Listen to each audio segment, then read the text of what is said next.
প্রিয় মুক্তিকামী ছাত্র জনতা, আমরা দেখতে পাচ্ছি যে আমাদের এই অভ্যুত্থান এবং বিপ্লবের পরেই দেশে অরাজকতা নাশকতা করছে ফ্যাসিস্ট এবং তাদের দোসররা। আমরা দেখতে পাচ্ছি যে বিভিন্ন জায়গায় এখন গোলাগুলি চলছে, মন্দিরে হামলা হচ্ছে এবং নাশকতা ও লুটপাট করছে। আমরা মনে করি আমাদের যে ছাত্র নাগরিকদের অভ্যুত্থান তাকে নস্যাৎ করার জন্যই পরিকল্পিতভাবে এই ধরনের ঘটনা ঘটানো হচ্ছে। আমরা মুক্তিকামী ছাত্র জনতাকে সজাগ এবং সতর্ক থাকতে আহ্বান জানাচ্ছি এবং আমাদের যে অন্তর্বর্তীকালীন সরকার, আমরা সেই সরকারের যে প্রস্তাবনা 24 ঘন্টার সময় নিয়েছিলাম, জরুরি পরিস্থিতি মোতাবেক আমরা এখনই তার একটি রূপরেখা ঘোষণা করছি। আমরা সিদ্ধান্ত নিয়েছি যে সর্বজন গ্রহণযোগ্য আন্তর্জাতিক খ্যাতিসম্পন্ন নোবেল পুরস্কার বিজয়ী ডক্টর মোহাম্মদ ইউনূসকে প্রধান উপদেষ্টা করে অন্তর্বর্তীকালীন সরকার গঠন করা হবে এবং ডক্টর মোহাম্মদ ইউনূসের সাথেও আমাদের কথা হয়েছে।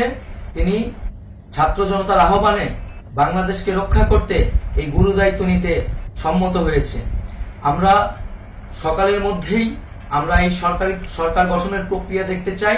রাষ্ট্রপতির কাছে আহ্বান থাকবে যে দ্রুত সময়ের মধ্যে ডক্টর মোহাম্মদ ইউনূসকে প্রধান উপদেষ্টা করে অন্তর্বর্তীকালীন সরকার গঠন করা হোক এবং এই অন্তর্বর্তীকালীন সরকারের বাকি সদস্যদের নামও আমরা সকালের মধ্যে ঘোষণা করব।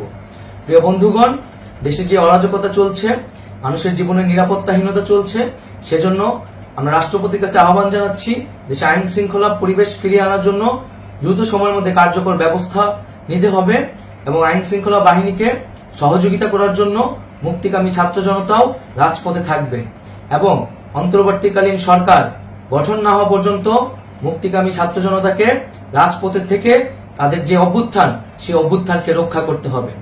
প্রিয় বন্ধুগণ, আমরা রক্ত দিয়েছি, শহীদ হয়েছি।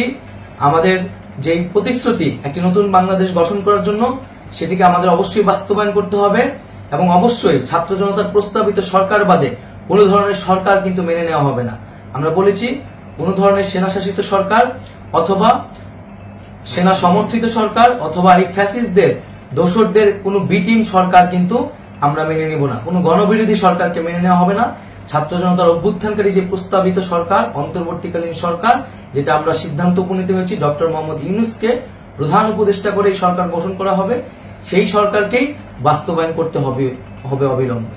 আগামীকাল সকাল থেকে সকলকে আহ্বান জানাচ্ছি রাজপথে থাকার জন্য এবং আমাদের যে সাম্প্রদায়িক সম্প্রীতি এবং রাষ্ট্রীয় সম্পদ রক্ষা কমিটির ঘোষণা হয়েছে বৈষম্যবিরোধী ছাত্র আন্দোলনের নেতৃত্বে, সকল পাড়ায় পাড়ায় এলাকায় এলাকায় সেই কমিটি পাহারায় থাকবে। আমাদের সংখ্যালঘু কমিউনিটিকে আমাদের রক্ষা করতে হবে, রাষ্ট্রীয় সম্পদ এবং এই দেশকে রক্ষা করতে হবে আমাদের।